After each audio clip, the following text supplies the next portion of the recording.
Video کو like کر کے آگے شیئر ضرور کر دینا۔ محبت، قربانیاں، الفت کتنی عظیم تھی کہ میرے آقا صلی اللہ علیہ وآلہ وسلم کی بارگاہ میں وہ کھانا پہنچانے کے لیے تشریف لے جاتی تھی۔ اللہ اکبر!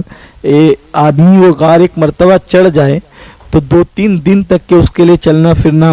دشوار ہو جاتا ہے، اتنا تھک جاتا ہے، لیکن جناب خدیجۃ الکبریٰ رضی اللہ تعالیٰ عنہ کھانا لے کر کے جاتی تھی، حضور علیہ السلام کی بارگاہ میں پیش کرتی تھی۔ اور سیدہ خدیجۃ الکبریٰ کی سب سے بڑی خصوصیت ہم جس کو قرار دے سکتے ہیں وہ یہ ہیں کہ حضور اکرم صلی اللہ علیہ وآلہ وسلم پر جب پہلی وحی نازل ہوئی ہے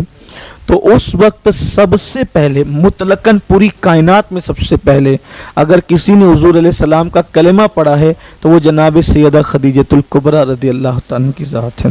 تفصیل ہمارے یہاں یہ ہے کہ مردوں میں سب سے پہلے سیدنا صدیق اکبر نے کلمہ پڑھا، عورتوں میں سب سے پہلے سیدہ خدیجہ نے پڑھا، بچوں میں سب سے پہلے مولا کائنات مولا علی نے پڑھا، غلاموں میں سب سے پہلے زید بن حارثہ نے پڑھا۔ لیکن اگر درایت اور روایت سب کو یکجا کر کے مطلقاً اگر سب سے پہلے پوری امت میں کسی کو کلمہ پڑھنے کا شرف حاصل ہے جس پر پوری امت کا اتفاق ہے تو وہ خدیجۃ الکبریٰ رضی اللہ تعالیٰ عنہ کی ذات ہے۔ اور حضور اکرم صلی اللہ علیہ وآلہ وسلم پر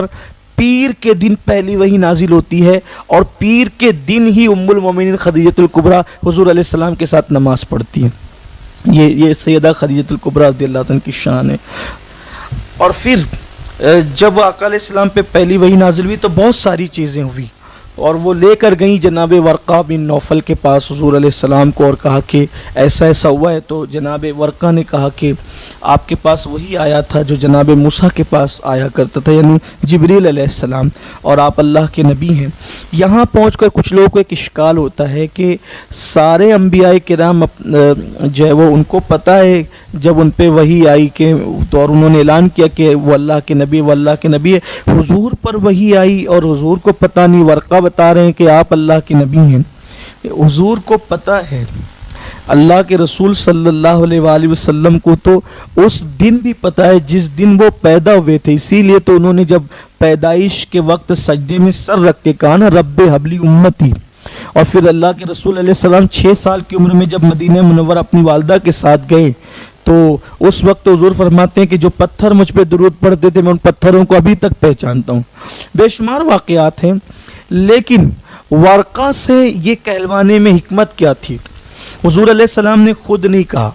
ہر نبی نے خود کہا کہ میں اللہ کا نبی ہوں، لیکن حضور علیہ السلام نے جو وحی نازل ہونے کے بعد خود نہیں کہا، پہلے ورقہ نے کہا نا۔ یہ بھی حضور کی شان ہے کہ محبوب سب نبی اپنے آپ کی نبوت کا اعلان کریں گے اور آپ وہ نبی ہیں کہ آپ چپ رہیں گے اور ہم کسی اور سے آپ کی نبوت کا اعلان کرائیں گے، یہ بھی حضور علیہ السلام کی شان ہے۔ تو یہاں اشکال نہیں پیدا ہونا چاہیے، اور حضور اکرم صلی اللہ علیہ وآلہ وسلم کی بڑی شانیں کبھی انشاءاللہ اس پر موقع ملے تو ہم گفتگو کر سکتے ہیں، لیکن اس درس میں چونکہ خاص امہات المومنین پہ ہم گفتگو کر رہے ہیں، سیدہ خدیجۃ الکبریٰ اس وقت ہمارا عنوان ہے اور ہمارا وقت بھی جو ہے وہ اب مکمل ہونے کے قریب ہے، اس لیے جلدی سے بات ہم سمیٹ لیتے ہیں۔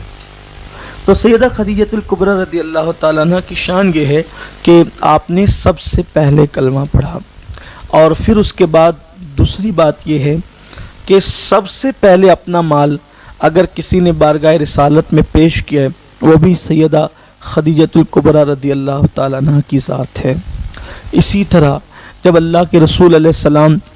باہر کے ماحول سے غمگین ہو کر واپس تشریف لاتے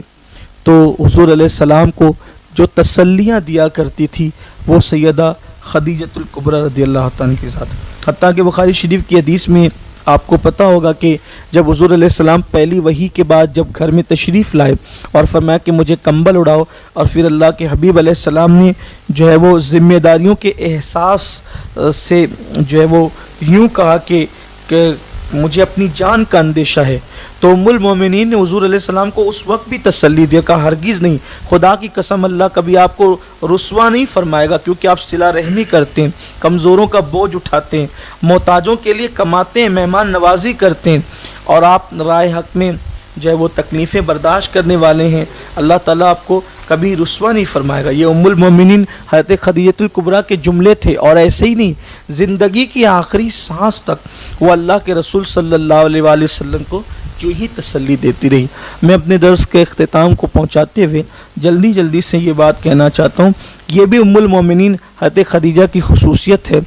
کہ جناب ابراہیم کے علاوہ، ابراہیم ابن محمد حضور علیہ السلام کے جو صاحبزادے ہیں ان کے علاوہ، چونکہ وہ حضرت ماریہ کے بطن سے پیدا ہوئے ہیں، ان کے علاوہ حضور علیہ السلام کی جتنی اولادیں ہیں وہ سب کے سب سیدہ خدیجۃ الکبریٰ سے ہی پیدا ہوئی ہیں۔ جیسے حضرت قاسم ابن محمد حضور کے شہزادے ہیں، عبداللہ ابن محمد جن کا لقب طیب اور طاہر بھی ہے، وہ بھی سیدہ خدیجہ کے بطن سے، پھر حضرت زینب،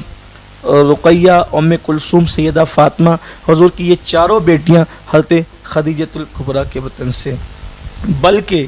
حضور اکرم صلی اللہ علیہ وآلہ وسلم کی تمام ازواج میں سب سے زیادہ فضیلت اور شان کسی کو حاصل ہے تو وہ جناب سیدہ خدیجۃ الکبریٰ کو حاصل ہے، کیونکہ حضور اکرم صلی اللہ علیہ وآلہ وسلم ان کے وصال کے بعد ہمیشہ ان کا تذکرہ کرتے تھے۔ ویڈیو اگر اچھا لگا ہو تو لائک کر کے آگے شیئر ضرور کر دینا۔